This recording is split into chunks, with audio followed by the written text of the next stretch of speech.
ንጽህናና ቅንነት የዋህነት ስለጎደለን ነው ብዬ አስባለሁ። በእግዚአብሔር ዘንድ ጸሎታችን እንዲሰማ የምንፈልግ ከሆነ የዋህ ልብ ለማግኘትም ደግሞ መጸለይ ይኖርብናል። አንተ ልቤ የዋህ ነው ብለሃልና ያንን የዋህነት ለኔ አድለኝ ብለን መጸለይ ይኖርብናል። እግዚአብሔር ትሑታን ለሆኑ ሰዎች ነው ቅርብ የሚሆነው። በስመ አብ ወወልድ ወመንፈስ ቅዱስ አሐዱ አምላክ። ተወዳጆች እንደምን አላችሁ? በያላችሁበት ሰላም እግዚአብሔር ከእናንተ ጋር ይሁን።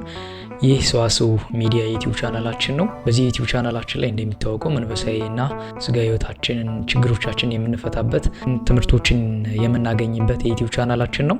ለዩቲዩብ ቻናላችን አዲስ ከሆናችሁ ሰብስክራይብ በማድረግ ቤተሰብ ሁኑ። እኔ ደግሞ ዲያቆን ዘሰዋስው ነኝ።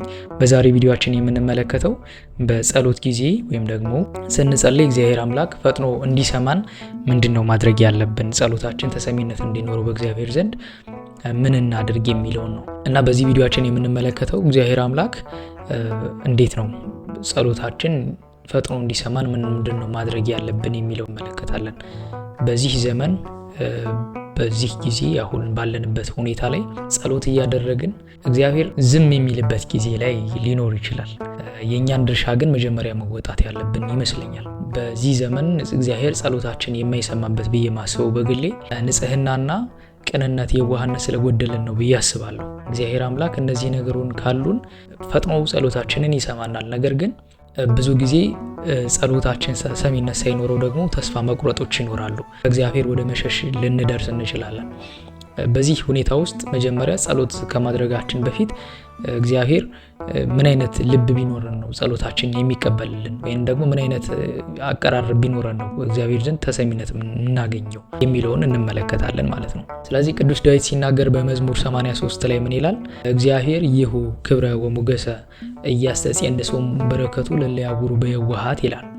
እግዚአብሔር ክብርና ሞገስን ምን ይላል? ይሰጣል። ይሁ ክብረ ወሞገስ የሚለው እሱ ነው። እያስተጸነሰው በረከቱ ለየዋሃት የሚለው በየዋህነት ወይም ደግሞ በቅንነት ለሚሄዱ ሰዎች ከበረከቱ አያሳጣቸውም ይላል። የመጀመሪያ በእግዚአብሔር ዘንድ ጸሎታችን እንዲሰማ የምንፈልግ ከሆነ ልባችን ንጹህ መሆን መቻል አለበት። እግዚአብሔር መስዋዕት የተሰበረ መንፈስ ነው ይላል ቅዱስ ዳዊት። ያ ማለት የዋህ ልብ ማለት ነው። ልባችን ቅን ከሆነ የዋህ ከሆነ እግዚአብሔር ጸሎታችንን ፈጥኖ ይሰማናል። አይታችሁ ከሆነ ብዙ ጊዜ እኛ ጸሎት እያደረግን ሌላውን የምናንቋሸሽ ከሆነ ወይንም ደግሞ ለሰዎች ክፉ የምናስብ ከሆነ ጸሎታችን ተሰሚነት አይኖረውም። ያ ማለት ለምሳሌ ለሰዎች ክፉ እያሰብን ምንድነው ሳሊዞ ስርቆት የሚዞ ጸሎት አይሆንም ይባላል አይደለ? ለሰዎች ክፉ እያሰብን ጸሎት ለማድረግ ዳዊት ይዘን ብንቆም መጽሐፍ ይዞ የቆመ ሰው ነው እንጂ ለጸሎት የቆመ ሰው አንባልም። ለምን? በእግዚአብሔር ዘንድ ተሰሚ የምንሆነው ልባችን የዋህ ሲሆን ነው፣ ቅን ሲሆን ነው። አይታችሁ ከሆነ እግዚአብሔር ልባቸው ቅን ለሆነ ወይም ደግሞ እግዚአብሔር ልባቸው የዋህ ለሆነ ሰው ቅርብ ነው። እንደውም ቅዱስ ዳዊት በመዝሙር 33 ምን ይላል? ቅሩብ እግዚአብሔር ለየዋሃን ልብ ይላል። ልባቸው ቅን ለሆነ የዋህ ለሆነ ሰዎች እግዚአብሔር ቅርብ ነው ይላል ቅዱስ ዳዊት። ቅዱስ ዳዊት በራሱ የዋህ ልብ የነበረው ሰው ስለነበረ ለዋህነትን ያውቋል። ቅን ልብ ማለት ምን ማለት እንደሆነ ይረዳል። በእግዚአብሔር ዘንድ ጸሎታችን ተሰሚ እንዲሆን የመጀመሪያው ልባችን የዋህ መሆን መቻል አለበት። የዋህነት ዝም ብሎ የሚመጣ ነገር አይደለም። የዋህ ልብ ለማግኘትም ደግሞ መጸለይ ይኖርብናል። ምን ይባላል በሀገራችን ከ150 ዳዊት የልብ ቅንነት ይባላል። ይህ በእርግጥ የጅል አባባል ነው የሚመስለኝ። ለምን? የዋህ ለመሆን በራሱ መጸለይ አለብን። የዋህነት ዝም ብሎ የሚመጣ ነገር አይደለም። ልባችን የዋህ እንዲሆን እንደ ሕፃናት ካልሆናችሁ የእግዚአብሔር መንግስት አትወርሱም ነው የተባለው። የሕፃናት ልብ የዋህ ስለሆነ ነው፣ ቅን ስለሆነ ነው፣ ለሰዎች ክፉ ስለማያስቡ ነው። ስለዚህ ልባችን ንጹህ እንዲሆን የዋህ እንዲሆን በራሱ መጸለይ ይኖርብናል ማለት ነው። ምንም እንኳን ልባችን የዋህ ባይሆን እግዚአብሔር የዋህነትን እንዲያድልን መጸለይ ይኖርብናል ማለት ነው። ጌታ በወንጌል ሲናገር ምን ይላል? እኔ በልቤም የዋህ ትሁት ነኝ ይላል። ስለዚህ ልባችን እንኳን ትሁት ባይሆን ቅን ባይሆን የዋህ ልብ እንኳን ባይኖረን ወደ እግዚአብሔር እንዲህ ብለን መጸለይ እንችላለን። አቤቱ ጌታ ሆይ አንተ ልቤ የዋህ ነው ብለሃልና ያንን የዋህነት ለኔ አድለኝ ብለን መጸለይ ይኖርብናል። እግዚአብሔር ደግሞ ያንን የዋህነት ለኛ ያድለናል ማለት ነው። የዋሃን በእግዚአብሔር ዘንድ ተሰሚዎች ናቸው፣ ቅርቦች ናቸው። ቅርብ እግዚአብሔር ለየዋህ ነብ እስመ አዕይንቲሁ ለእግዚአብሔር ይላል በመዝሙር 33 ቅዱስ ዳዊት። እስመ አዕይንቲሁ ለእግዚአብሔር ሀበ ጻድቃኑ ወእዝኑሂ ሀበ ስለቶሙ ይላል። እስመ አዕይንቲሁ ለእግዚአብሔር ሀበ ጻድቃኑ ማለት ጻድቃን ልባቸው ንጹህ ስለሆነ የእግዚአብሔር አይኖች በጻድቃን ላይ ነው፣ ልመናቸውንም ይሰማል ይላል። ጆሮም ደግሞ ወደ ልመናቸው ነው ይላል። ቅን ልብ ስላላቸው የዋሃን ስለሆኑ ጻድቃን እውነተኞች ስለሆኑ ለሰዎች ክፉ የሚያስቡ ስላልሆነ እግዚአብሔር ፈጥኖ ጸሎታቸውን ይሰማቸዋል፣ ስለታቸውን ይሰማቸዋል። ቅርብ እግዚአብሔር ለየዋሃነ ልብ ዘያድኅኖሙ ለትሑታነ መንፈስ ይላል። ልባቸው ቅን ለሆነ ትሑታን ልብ ላላቸው እግዚአብሔር ቅርብ ነው፣ ያድናቸዋል። ትሑታን መንፈስ ላላቸው ልባቸው የተሰበረ መንፈስ ላላቸው እግዚአብሔር ቅርብ ነው፣ ይሰማቸዋል፣ ያደምጣቸዋል ማለት ነው። ጸርሑ ጻድቃን ወእግዚአብሔር ሰምዖሙ ይላል በሌላ አንቀጽ ላይ። ምንድነው? እግዚአብሔር ጻድቃን ጠሩት ሰማቸውም። ጸርሑ ጻድቃን ወእግዚአብሔር ሰምዖሙ ይላል። ጻድቃን እግዚአብሔርን ጠሩት ሰማቸውም ይላል። ለምን? ልባቸው የዋህ ስለሆኑ እግዚአብሔር ይሰማቸዋል። በመጽሐፍ ቅዱስ ሙሴ በጣም የዋህ ሰው ነበረ። በኦሪት ዘኍልቍ ሲነገር ምን ይላል? ምድር ካሉ ሰዎች በሙሉ ሙሴ ልቡ የዋህ ነበር ይላል። የዋህ ነበር ቅዱስ ሙሴ። የሙሴን የዋህነት እንኳን ብናነሳ በጣም የሚያስደንቃችሁ ነገር ሙሴ አርብ ትሞታለህ ተባለ። አርብ ቀን ትሞታለህ ተብሎ ተነግሮት አርብ በየሳምንቱ አርብ ጉድጓድ ቆፍሮ መቃብሩን ቆፍሮ ማለት ነው ከዛ ውስጥ ገብቶ ያድር ነበረ። ሰዎች በሞት እንዳላስቸግር ብሎ እንዲቀብሩኝ ብሎ ማለት ነው። እና 7 ዓመት ሙሉ ሙሴ እንደዚህ አድርጓል። የዋህ ነበረ ሙሴ። በአጠቃላይ ጻድቃን የዋሃነ ልብ ነበሩ። እግዚአብሔር ደግሞ ቅሩብ ነው ብያችኋለሁ። ለየዋሃነ ልብ ቅርብ ነው እግዚአብሔር አምላክ። ልባቸው ቅርብ የዋህ ለሆኑ ሰዎች እግዚአብሔር ቅርብ ነው። ጸሎታቸውን ይሰማል፣ ያደምጣል፣ ደግሞም ያደርግላቸዋል። ቅሩብ እግዚአብሔር ለየዋሃነ ልብ ዘያድኅኖሙ ለትሑታነ መንፈስ ይላል የሚለው እሱን ነው። ጻድቃን እግዚአብሔርን ይጠሩታል፣ ተሎም ፈጥኖም ይሰማቸዋል። ስለዚህ ጸሎታችን እንዲሰማ በእግዚአብሔር ዘንድ ሞገስ እንድናገኝ ከሚያደርጉ ነገሮች መካከል አንደኛው የዋህ ልብ ሲኖረን፣ ቅን ልብ ሲኖረን ነው። ልባችን ቅን ካልሆነ ለሰዎች ክፉ የምናስብ ከሆነ እግዚአብሔር እኛን አይሰማንም። እግዚአብሔር ጸሎታችንን ፈጥኖ እንዲሰማን የምንፈልግ ከሆነ የመጀመሪያው ሰዎችን አለመናቅ፣ ዘያያደሉ ለገጽ አለመሆን መቻል አለብን። ሰዎችን ከፍ ዝቅ የሚያደርግ ሰዎችን በፊታቸው በሚለብሱት አሁን ባላቸው ነገር የምናይ ከሆነ እግዚአብሔር ጸሎታችንን ፈጥኖ አይሰማን። እንደዚህ አይነት ልብ ያላቸውም ሰዎች እግዚአብሔር አይሰማቸውም። ይልቁንም ደግሞ ሰዎችን በሰውነታቸው የሚያከብሩትን ያ ነው የዋህ ልብ ማለት በራሱ። ሰዎች በሰውነታቸው የሚያከብሩትን ቅን የሆነ ልብ ያላቸውን እግዚአብሔር እነርሱን ይሰማቸዋል።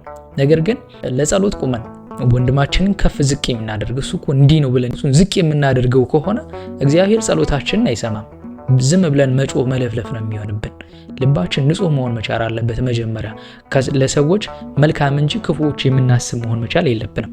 በሉቃስ ወንጌል ምዕራፍ 18 ላይ የተጠቀሰውን የቀራጩንና የፈሪሳዊውን ጸሎት ልናይ እንችላለን። 2 ሰዎች ወደ እግዚአብሔር ቤተ መቅደስ ሊጸልዩ ወጡ ይላል በሉቃስ ወንጌል ምዕራፍ 18 ላይ። አንደኛው ምን አለ? ጌታ ሆይ አለ በሳምንት 2 ጊዜ እጾማለሁ እጸልያለሁ። ሳምንት 2 ጊዜ እጾማለሁ እጸልያለሁ፣ አስራቴንም አወጣለሁ። ይልቁንም አለ እንደ ቀራጮች ስላላደረከኝ፣ ይልቁንም እንደ ቀማኞች እንደ ወንበዴዎች ስላላደረከኝ፣ ይልቁንም እንደዚህ ቀራጭ ሰው ስላላደረከኝ አመሰግንሃለሁ አለ። ያ ቀራጭ ሰው ደግሞ ምን አለ? አንገቱን እንኳን ወደ ሰማይ ቀና ማድረግ አልወደደም አለ። ደረቱን እየደቃ ጌታ ሆይ እኔ ኃጢአተኛው ማረኝ አለ።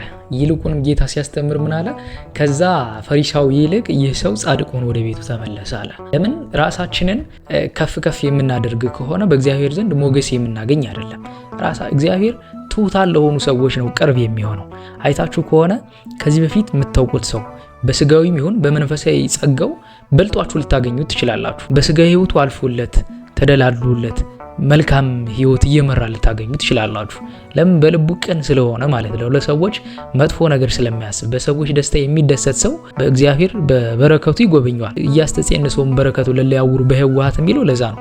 እግዚአብሔር በቅንነት ለሚሄዱ ሰዎች ከበረከቱ ያሳጣቸውም ይላል ቅዱስ ዳዊት። እሱን ነው። ስለዚህ በልቡ ቅን የሆነ ሰው አይታችሁ ከሆነ እንደገና ደግሞ በመንፈሳዊ ጸጋውም ልክ እንደዚሁ ከዚህ በፊት የምታውቁት ሰው ምንም አይነት ጸጋ የለውም ብላችሁ ንቃችሁ የምታውቁት ሰው ያ ሰው በመንፈሳዊ ጸጋው ራሱ በልጧችሁ ልታገኙ ትችላላችሁ። ለምን? በልቡ የዋህ ስለሆነ።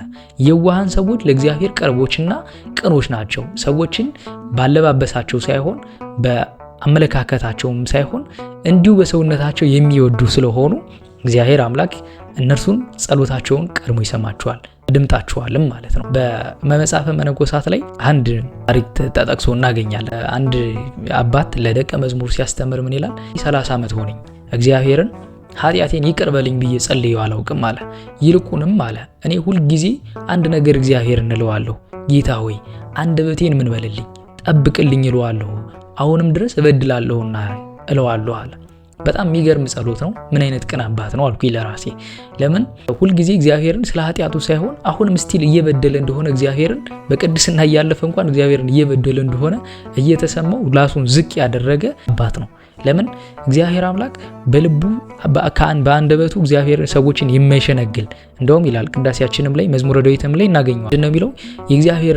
የእግዚአብሔርን ልብ የሚያገኙ ምን አይነት ሰዎች ናቸው? ከእግዚአብሔር ከተማ ጋር አብረው የሚኖሩ ሰዎችን የማይበድሉ በአፋቸው ሽንገላ የሌለባቸው ይላል። በአንደበታቸው ምንም አይነት ሽንገላ የሌለባቸው እሱ ለእግዚአብሔር ቅርቦች ናቸው፣ ጸሎታቸውን እግዚአብሔር ያደምጣቸዋል ይላል። እና በአንደበታችን ሰዎችን የማንበድል የማንሸነግል ከሆነ እውነተኛውን የእግዚአብሔርን መንግስት ቅኖች ሆነን የምንፈልግ ከሆነ እግዚአብሔር ጸሎታችንን ፈጥኖ ይሰማናል። እውነቱን ለመናገር ስጋዊ ህይወታችን ሊስተካከልልን እንደምንፈልገው ሁሉ መንፈሳዊ ህይወታችን እንዲስተካከልልን እግዚአብሔርን ጠይቀነው እናውቃለን። ሁልጊዜ የምንደክመው ስጋዊ ነገሮቻችን እንዲሳኩልን እንጂ መንፈሳዊ ነገሮቻችን እንዲስተካከሉልን ፈልገን አናውቅም። እኛ ደግሞ መጀመሪያ የተባለው መንግስትና ጽድቁን ፈልጉ ሌላው ይጨመርላችኋል ነው የተባለው፣ የምናገኘው ነገር ስለሆነ። ስለዚህ የዋህ ልብ እንዲኖረን ጸልየን እናውቃለን።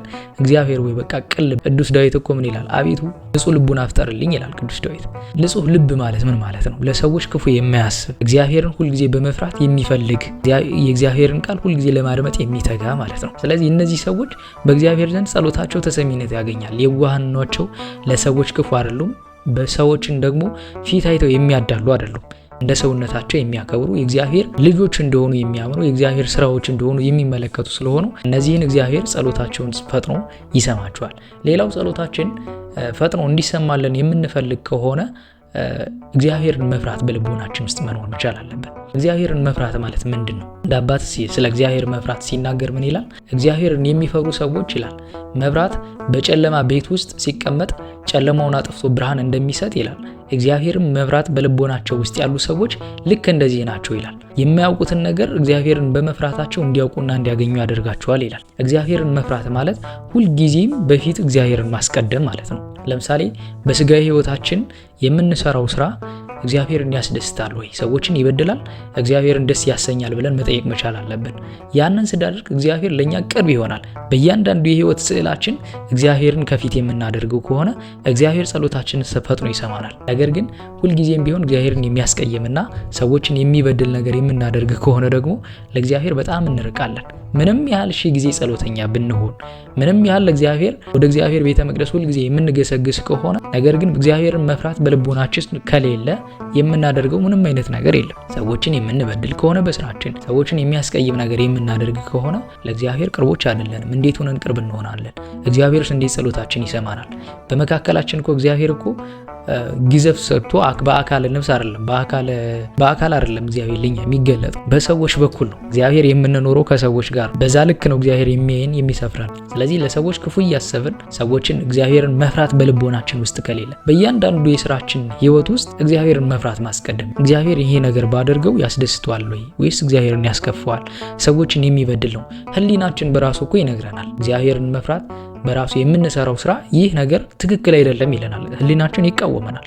ያን እያደረግን የምንሄድ ከሆነ እግዚአብሔር ጸሎታችንን አይሰማን። ሮብ እግዚአብሔር ለየዋሃን ልብ የሚባለውን ነገር እንዲሁ በቀላሉ የምናገኘው ነገር አይሆንልንም። እግዚአብሔር በቅንነት መንገድ ላይ የሚሄዱ ሰዎች በጣም ቅርብ ነው እና ቅን ልብ ካለን እግዚአብሔር ጸሎታችንን ይሰማልናል። አባ አጋቶን የሚባል አንድ አባት ነበርና ሲሰድቡት የሚታገስ ነበር። ከአንድ ስድብ በቀር ሌሎችን ስድቦች በጸጋ የሚቀበል ነበር። ሂደው አንተ አጋቶን የምትባለው ዘማዊ ነህ ወይ ሲሉት አዎ አጋቶን ዘማዩ እኔ ነኝ። ውሻው አጋቶን አንተ ነህ ሲሉት አዎ። ዘማዩ ውሸታሙ አንተ ነህ ሲሉት አዎ እኔ ነኝ ይላል። ከዛ መጨረሻ ላይ አንድ ነገር ብቻ አሉት። ምን አሉት?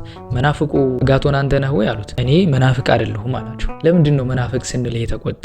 ሌላውን ስንሰድብህ ለምን ዝም አልክ ሲሉት የሌሎች ስድቦች ጸጋ የማገኝባቸው ናቸው፣ ይሄ ግን መናፍቅነት ግን ከእግዚአብሔር የሚለይ ስለሆነ እግዚአብሔርን የሚያስቀይም ነው አለ።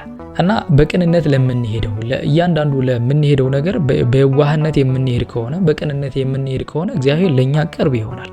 እግዚአብሔር ጻድቃኑን ተብሎ የሚሰማቸው በቅንነት ስለሚሄዱ የዋሃነ ልብ ስላላቸው እግዚአብሔርን መፍራት በልቦናቸው ውስጥ ስላለ ሁልጊዜ በእግዚአብሔር ዘንድ ተሰሚነት አላቸው። በሰውነታችን በልባችን ውስጥ ክፋት የምናስብ ከሆነ ለሰዎች ክፉ የምናስብ ከሆነ በልቦናችን ውስጥ ቅንነት ከሌለ ለኔ ብቻ የምንል ከሆነ በእግዚአብሔር ዘንድ ተሰሚነት አናገኝም። ሰዎችን በመጥቀም በማገልገል ውስጥ እግዚአብሔር ቅርቦች እንሆናለን። እግዚአብሔርም እኛን ማደሪያው ያደርገናል ማለት ነው። እግዚአብሔር አምላክ በቅንነት በየዋህነት እንድንሄድ ቅዱስ ፈቃዱ ይሁንልን።